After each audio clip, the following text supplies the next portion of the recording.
Hello everyone and welcome to another episode of the Unplugged Woodworkings podcast.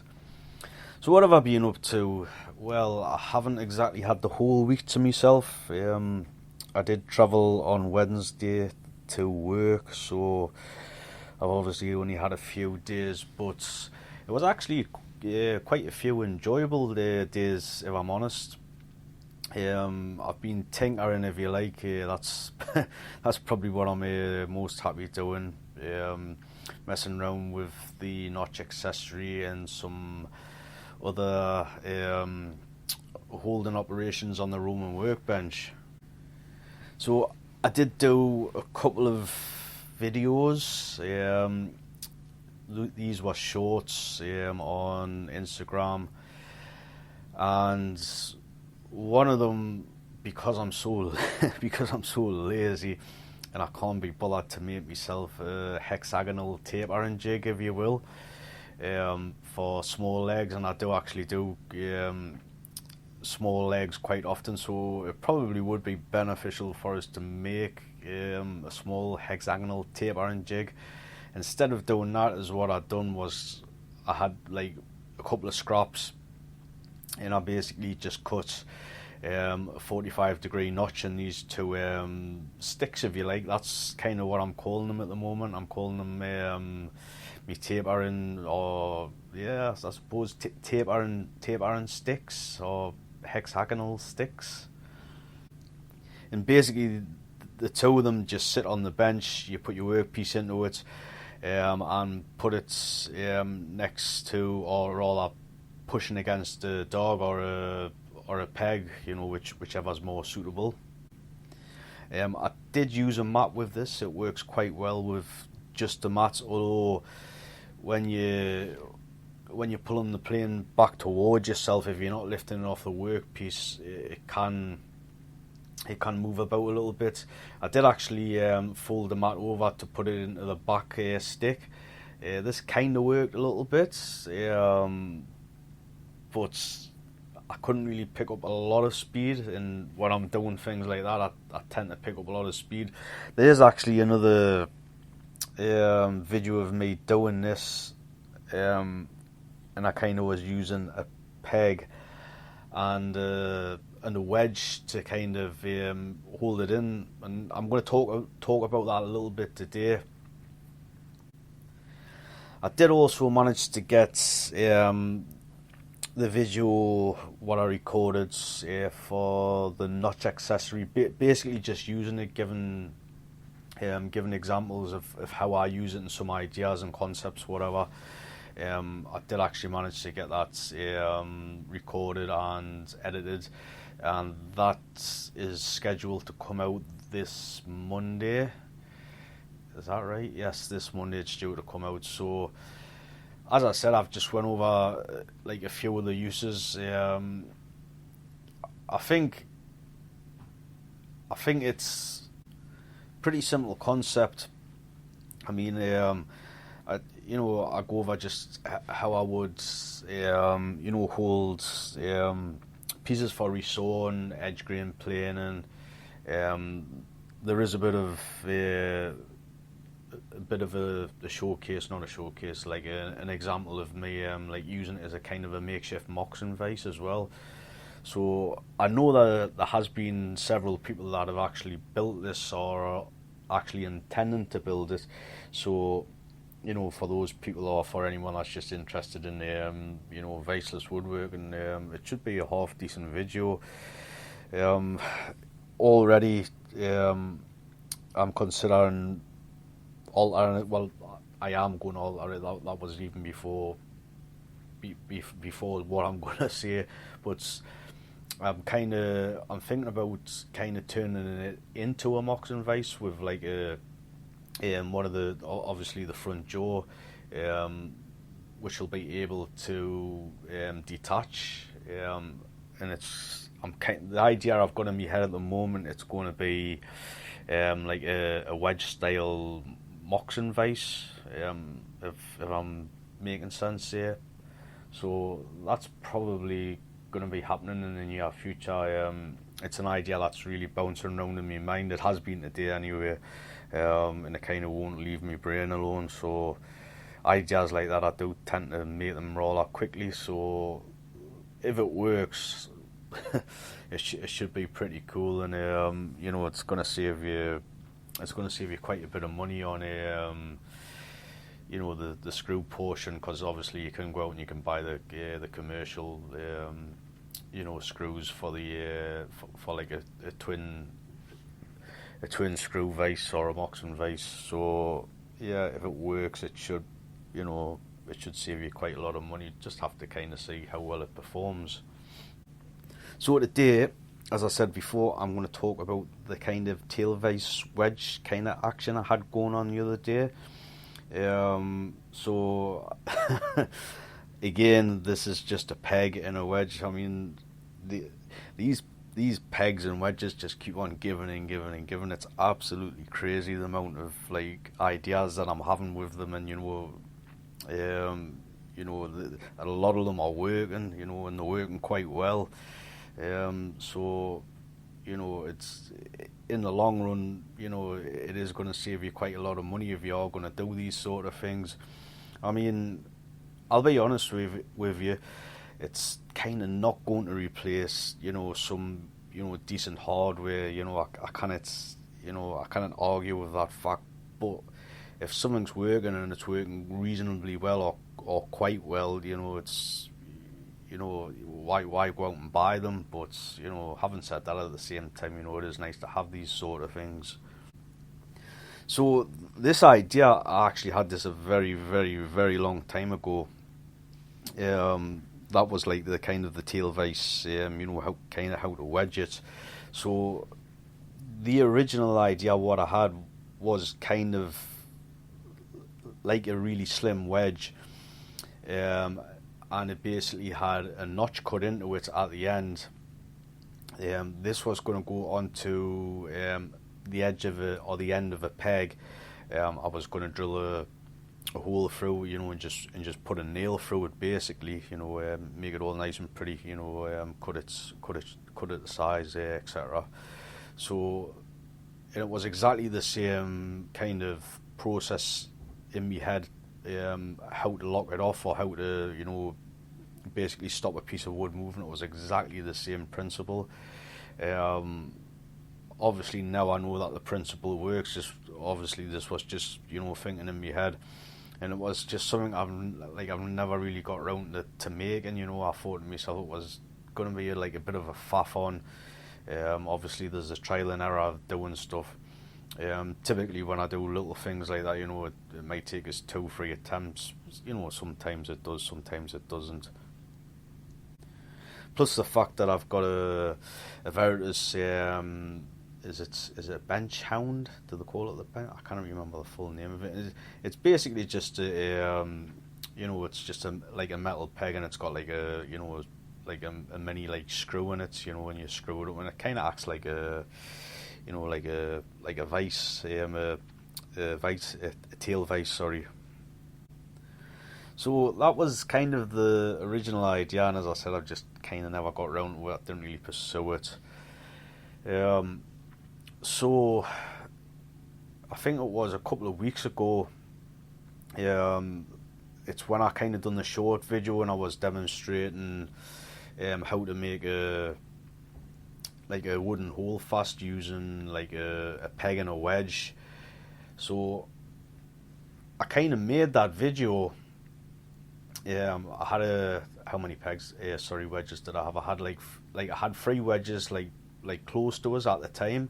So I done the original video, and that was like quite a chunky wedge. And the 2 other wedges what I had close to hand, one was slightly slimmer, and then there was quite a slim one. So I tried to do the medium one, if you like. Obviously that had a little bit of damage, just with his, just with use. Obviously because the ends of the wedges do start to get mushroomed after some time. So I did try to drill into that with my bracing bits, and basically just like a chunk come out the side of it. So I kind of like put that to one side, and I had a thinner one. Now when I done this thinner one, I just really wasn't thinking, just by looking at it, I should have known that it wasn't going to work. But regardless, whatever, I drilled a hole in it, and I put the peg into it, and as soon as I put the peg in, and I kind of like wiggled it, and it was like there was too much movement in it, going up and down, if you like. And that's kind of, you don't really want too much movement, and that's why when you're kind of making these peg and wedge hold fast, the heel of the the section where the peg goes through, you do have to have a bit of meat there. You're kind of looking for somewhere around like 2 inches sort of thing, So this one, what I've done, it might have been maybe, I'm guessing, maybe 3/4 of an inch, probably a little bit less than that, to be honest. I'd also countersunk both sides of that hole, so that kind of gave it a little bit more freedom to move as well. So as I said, as soon as I put it on, I started wiggling up and down. I thought, oh, this isn't even going to work. But I did still put it in the dog hole. I did still push it down, and obviously I was told, I don't know why I'd done it, but anyway, I did do it. So I remember pulling it out and kind of just like had it in both hands and just wiggling it up and down, and thought to myself, well, that was an absolute waste of time. So fast forward to like 2 weeks into the future, so I was kind of messing around with the tape iron sticks, what I've just been talking about at the start of the podcast. Obviously, when I was pulling the plane back, it was obviously pulling itself off the sticks, the workpiece. So that's when I folded the rubber mat over it. It did kind of work a little bit, but it was still pulling itself back. There was still a little bit of movement left to right. Not a great deal, To be honest, I could have got away with it, but me being me, I wasn't happy because I wanted to pick up some speed, which I like to do with that. So I don't know why and I don't know how, but it just popped into my head. I just remember seeing this peg and this wedge, and the wedge moving up and down, up and down, up and down, and it just clicked in my head. I wish everything happened like that, because it was quite a quick process, but unfortunately it doesn't. So I thought to myself, wow, that's going to clamp that.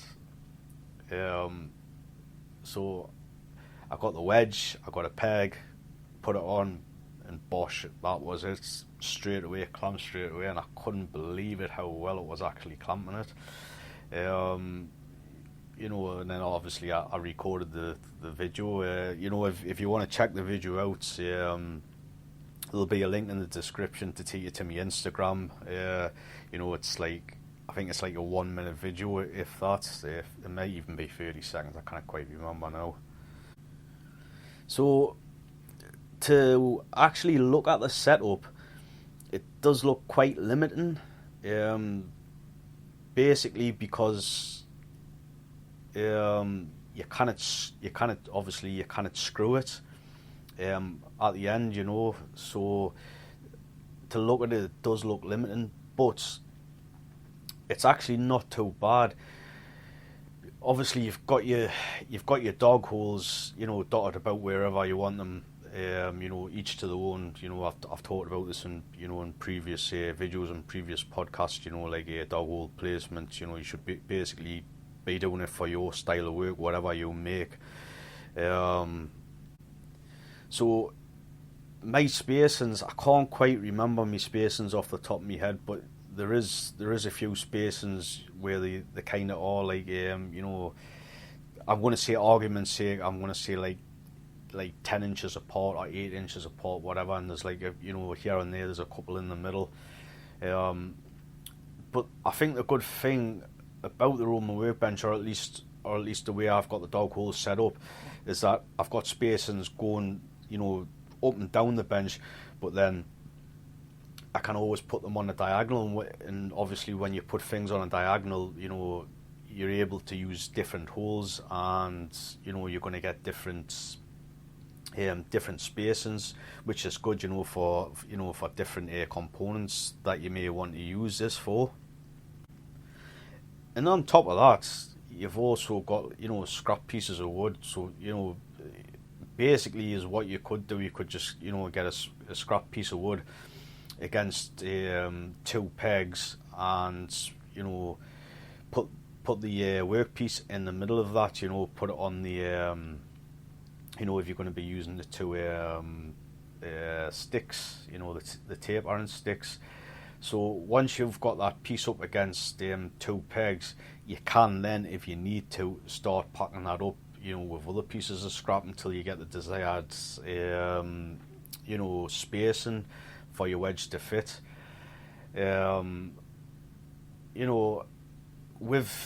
With the pegs as well, all of my pegs are slightly tapered. So there's a few with me pegs that are like a really good fit but still have a slight taper, and then there's a couple of me pegs that are kind of just like a kind of a friction fit, but they will go all the way through the bench like with enough force. And I've got this one specific peg, and I've talked about this one specific peg. This peg's a legend. It's only oak, but it's as tough as nails. It's really close grained for it being oak. I mean, like really, really close grained, so it makes it really strong. And this has got a really noticeable taper in it. So with something like that, you actually are going to get a little bit of play, when you're actually pushing it down. When you're using the tail vise system, if you like, this wedge tail vise system. So once it's in place, it's actually really, really good. When you're first putting it in, I found that it wanted to flip the work up, and you kind of had to just readjust it. But once you'd readjusted it, that was it. There was no more issues if it wanted to come up. And as I said, once it was in, obviously coupled with the 2 tape iron sticks, it wasn't going anywhere. If you go and check the video out, you'll see that I'm picking up quite a lot of speed, and I am taking quite a course cuts as well with me number 4 plane. So with everything, there's always issues, or at least everything I do. Everything I do always tends to be those little issues. So one of the complaints I had with it was that I was catching me plane off the peg at the back, so I had to obviously knock that down a bit more, and that actually kicked the workpiece up a little bit, and then I had to kind of readjust it. So that was a little bit annoying, but as I said, once I'd readjusted it, it was totally fine. But kind of one of the concerns is that the wedge is so so thin and so fine. I'm actually a little bit scared in case I actually break it during it. Obviously, if the wedges are going to start breaking, it's not really going to be a viable thing to do in the future. It hasn't happened, and I've examined the wedge, and it seems perfectly fine. That's just kind of a little concern I've got in the back of my mind.